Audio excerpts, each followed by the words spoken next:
Sesungguhnya manusia itu dalam keadaan rugi. Dadi jenderal ya rugi, ya. Profesor ya rugi, ya. Presiden ya rugi, menteri ya rugi, tukang becak ya rugi. Wong ayatnya jelas innal insana lafi khusr. Tetapi Allah Maha Kasih supaya kita tidak masuk orang yang rugi, maka Allah memberikan kekhususan, pengecualian ilah. Ilah itu kan sedikit.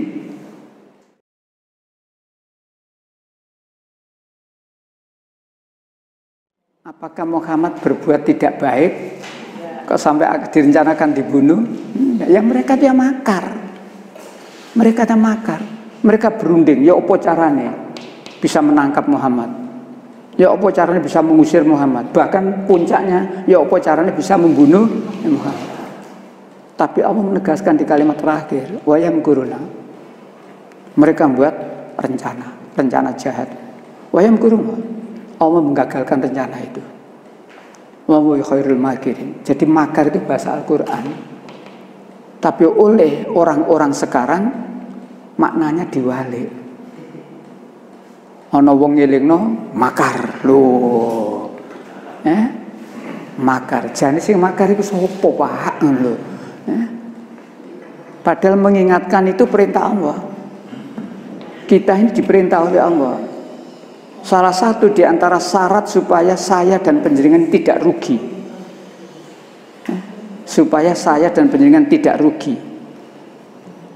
Maka salah satu caranya, salah satu yang harus kita lakukan adalah tawasau bil haq. Saling mengingatkan. Kan gitu, wal asr. Demi waktu. Innal insana lafi khusr. Sesungguhnya manusia itu dalam keadaan rugi. Dadi jenderal ya rugi, ya. Profesor ya rugi, ya. Presiden ya rugi, menteri ya rugi, tukang becak ya rugi. Wong ayatnya jelas innal insana lafi khusr. Tetapi Allah Maha Kasih supaya kita tidak masuk orang yang rugi, maka Allah memberikan kekhususan, pengecualian ilah. Ilah itu kan sedikit. Ibu bapak, setelah kegiatan ini semuanya boleh pulang kecuali ketua kelas. Berarti kan cuma sedikit, kecuali itu sedikit. Kecuali sama di ayat itu.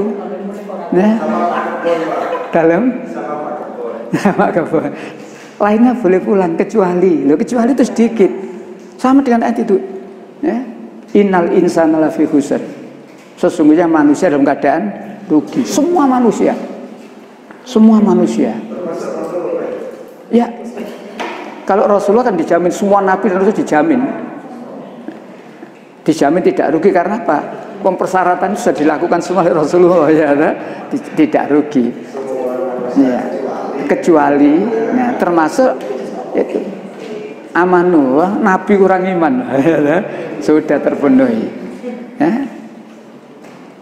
Alladzina aman. Yang kedua, wa amilus sholihah. Jadi ada 4 golongan manusia yang menjadi pengecualian dalam surat Al-Asr. Dijamin tidak rugi. Selain itu rugi ya. 1, orang yang beriman tidak akan rugi. Oleh karena itu ayo dijaga iman. Sudah sering kita bahas ya. Alladzina aman. Kecuali orang yang beriman. Tidak rugi orang beriman itu. Malam sudah kita bahas beberapa waktu yang lalu, iman yang bagaimana kan gitu ya. Iman yang bagaimana? Iman yang sebenar-benarnya, bukan iman etok-etokan. Dan Allah Maha tahu. Allah Maha tahu iki iman temenanan ta cuma iman ngaku-ngaku. Ketemu wong yang suka ngaji cerita, kula nggih gene ngaji kok. Malah kula ngaji nang Al-Falah. Malah kadang-kadang nang ngene niku lho, masjid nasional. Dan seterusnya. Ingat, iman di sini iman yang sebenarnya. Tempo hari ayatnya kan betul lupa nggih. 8 ayat 4 itu nggih. Ulaika humul mu'minuna haqqan. Mereka itulah orang yang beriman dengan sebenar-benarnya, bukan iman edoan. Allah Maha tahu orang ini imannya edoan atau tidak, Allah tahu. Maka bagi kita tidak cukup mengatakan saya beriman, tidak cukup. Diuji oleh Allah. Dengan ujian inilah kesimpulannya, oh orang ini memang sungguh-sungguh beriman, atau oh orang ini ternyata imannya edoan. Ujian diberlakukan oleh Allah. Banyak ujian dalam Al-Quran. Salah satunya kita diuji dengan 5 macam ujian itu ya. Ketakutan, kemelaratan, kekurangan jiwa, kekurangan buah-buahan dan seterusnya. Nah, baik iman. Ayo, iman kita dijaga betul, bahkan tingkatkan kualitas iman. Barangkali sudah pernah saya sampaikan di sini, kalau diartikan letterlet, nampaknya janggal ayat ini. 4136 itu nampaknya janggal. Kalimat pertama, ya ayyuhalladzina amanu aminu, nampaknya janggal. 4136. Dan jika setan mengganggu. Kok itu?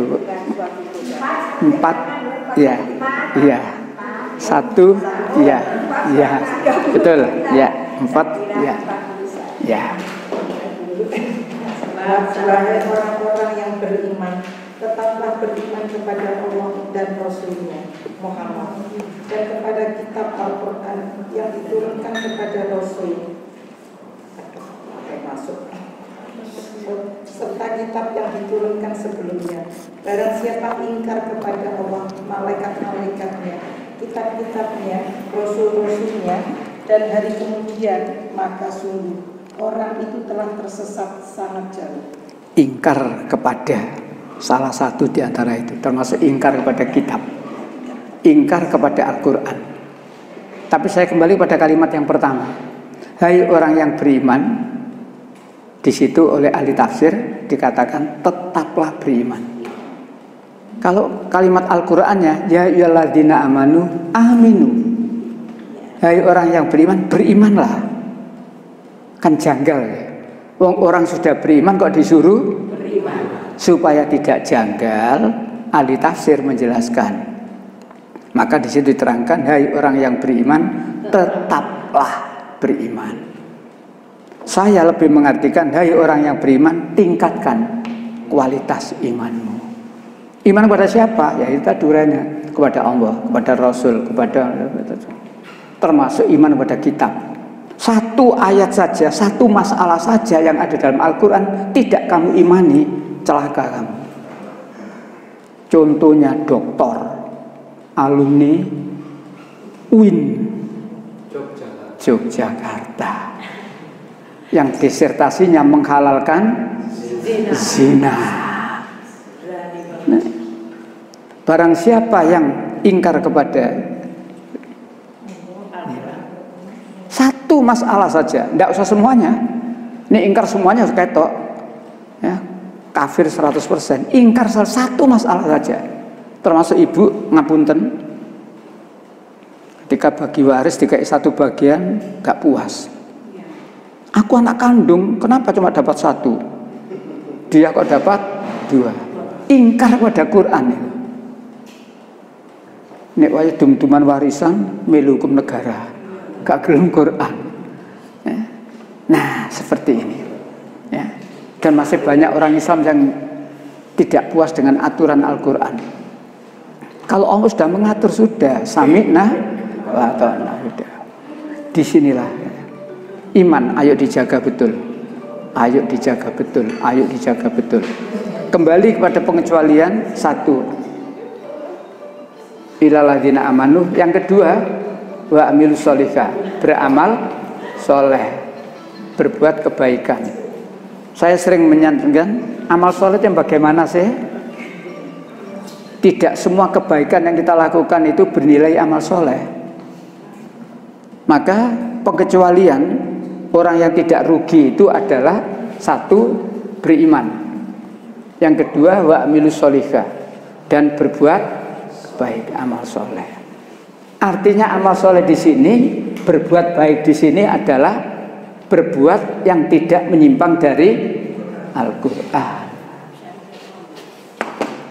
Tidak semua kebaikan yang dilakukan oleh seseorang itu bernilai amal soleh. Orang Kristen suka nyumbang. Apakah itu masuk amal soleh? Tidak. Ya memang orang menganggap dia berbuat baik, tapi tidak termasuk amal soleh.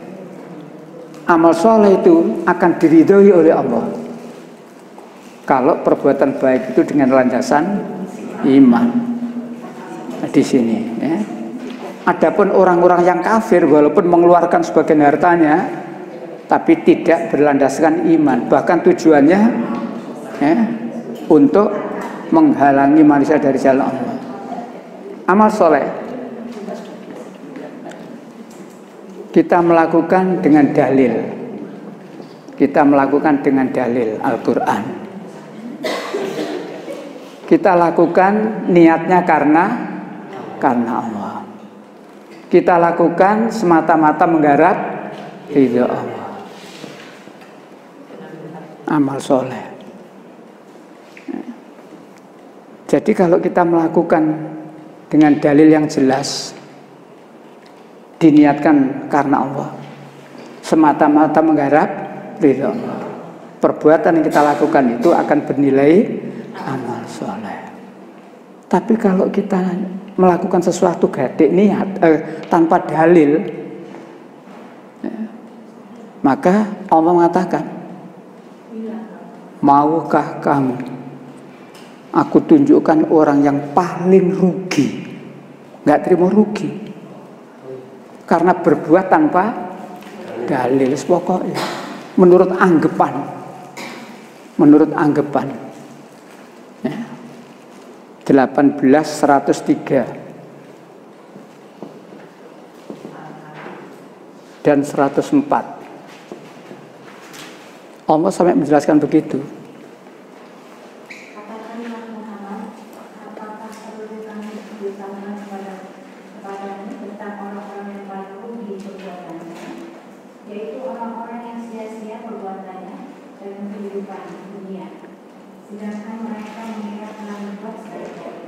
Nah, disitulah orang yang paling rugi, nggak terima rugi, paling rugi, orang yang sia-sia berbandingnya, tapi yang merasa sudah berbuat baik. Disinilah yang kita harus hati-hati. Makanya saya biasa gandeni 17:36. Wala takfu ma laisa laka bi ilmu. Jangan kamu mengikuti sesuatu yang kamu tidak mengetahui ilmunya. 17:36. Iya, monggo. Dan janganlah kamu mengikuti sesuatu yang tidak kamu ketahui, karena pendengaran, penglihatan, dan hati nurani, semua itu akan menimpa kamu. Disinilah kita tuh seringkali ya, diajak melakukan apa-apa, tidak ada dalilnya. Mari kita baca Al-Quran ini, kita kirimkan kepada Syekh Abdul Qadir. Contoh itu. Memang nggak ada tuntunannya. Tidak ada. Tidak ada. Dalam kalau kita baca Al-Quran untuk siapa? Untuk diri kita sendiri. Dengan kita banyak beramal soleh, doa kita untuk almarhum, untuk almarhumah nyampe. Bukan berarti kita kirimi dengan bacaan Quran ini. Disinilah selisihnya sedikit. Kirim doa dan mendoakan. Selisih enak sidik, sing ana kirim doa diwaca kertasnya, dikirim kepada keluarga almarhum ini. Al-Kiramil Fatihah 10.000. Amplop liane man baca 10.000. Ini kan masih umum toh ya? Menyesatkan ini. Yang begini ini menyesatkan, tidak ada itu. Ya? Di sini loh Bapak, maka kita itu wis aja melu-melu sing ngono. Mendoakan pada almarhumah setiap waktu setelah kita selesai salat kita mendoakan Allahumma fir lil mu'minin wal mu'minat wal muslimin wal muslimat al jamaah. Kita doakan.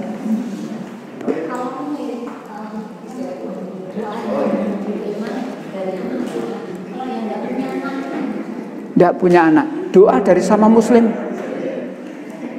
Doa dari sama muslim. Kita akan diperintahkan dan ya, jadi tidak punya anak bukan berarti tidak ada yang mendoakan. Doa dari sesama muslim. Kita diperintahkan itu. Bentar. 47:19. 47 insya Allah Bu. 19.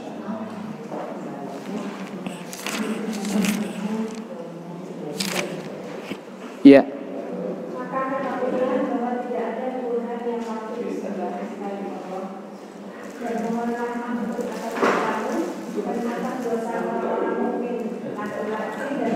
Nah,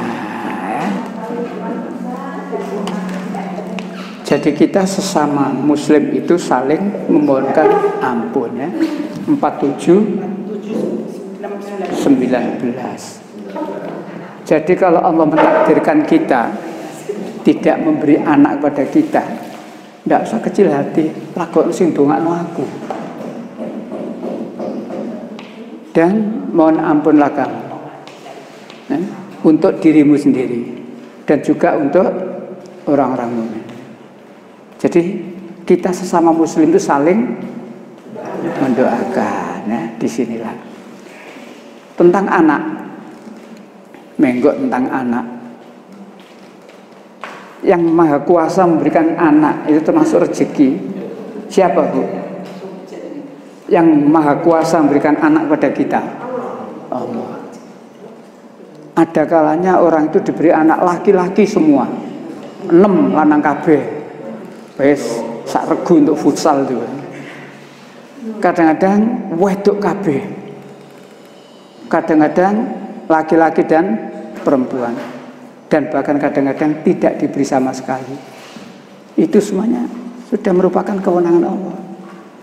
Dan itu Allah mengatakan itu di surat 42 insya Allah Ibu Bapak. Jadi andai kata kita ditakdirkan anak lanang kabeh, ya sejak ngersulo. Ya Allah. 42 insya Allah 49.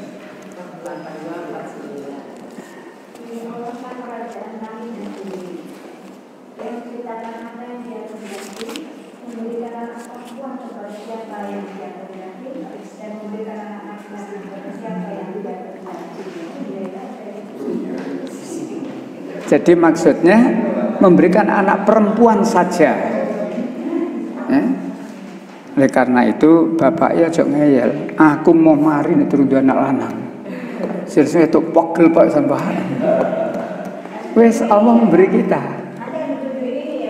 Itu 49. Kadang-kadang perempuan saja, kadang-kadang laki-laki saja. Lanjut 50.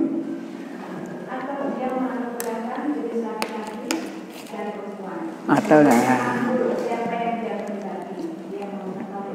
4 macam.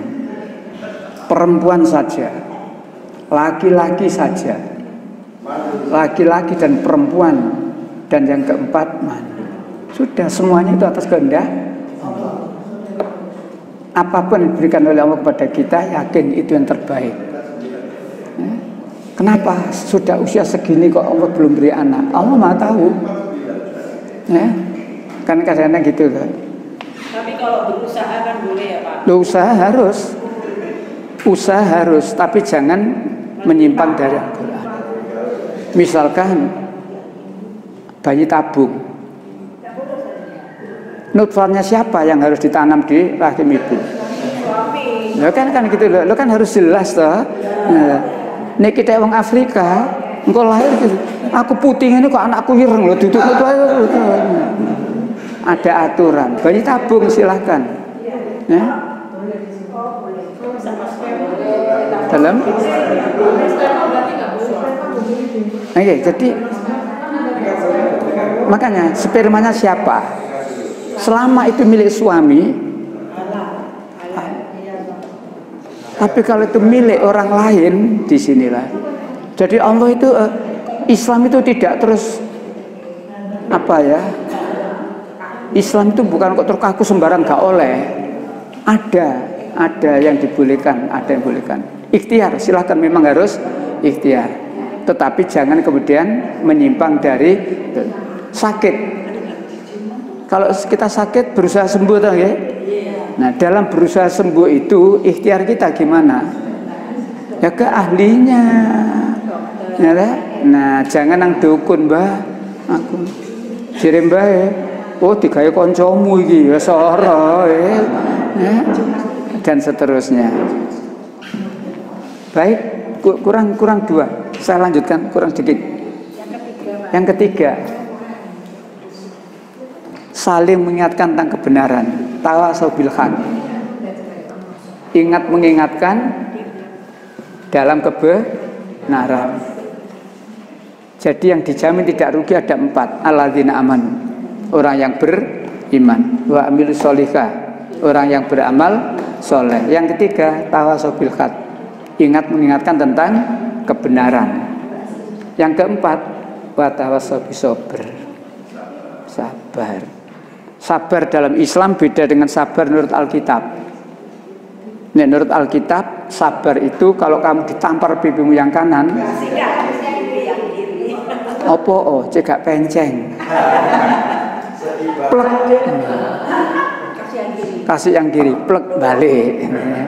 Tapi sabar dalam Islam bukan itu. Sabar dalam Islam itu satu, tetap melaksanakan perintah Allah. Walaupun orang tidak melaksanakan perintah, kita harus tetap melaksanakan perintah. Sabar dalam Islam itu tetap taat kepada Allah. Istiqomah walaupun orang-orang sudah tidak taat. 69 waya wong tombokan. Delek gak tombok wangel. Tapi kita harus tetap tidak tombok. Itu namanya sabar. Kan gitu ya. Nah, yang ketiga, sabar itu tidak putus asa kalau ada musibah menimpa kita. Tiga ini, sabar dalam Islam. Tetap taat melaksanakan. Walaupun orang-orang tidak taat. Lah apa ngaji bareng. Tetap ngaji walaupun mereka tidak ngaji, taat. Ya, dan seterusnya. Inilah sabar dalam Islam. Nah, kalau sudah begini, balik kepada tadi itu surat Al-Asr. Innal insana lafi khusr. Sesungguhnya manusia dalam keadaan rugi. Kita yang masuk dalam 4 kategori ini dijamin tidak rugi. Ya. Oleh karena itu, ayo dijaga betul 4 hal ini.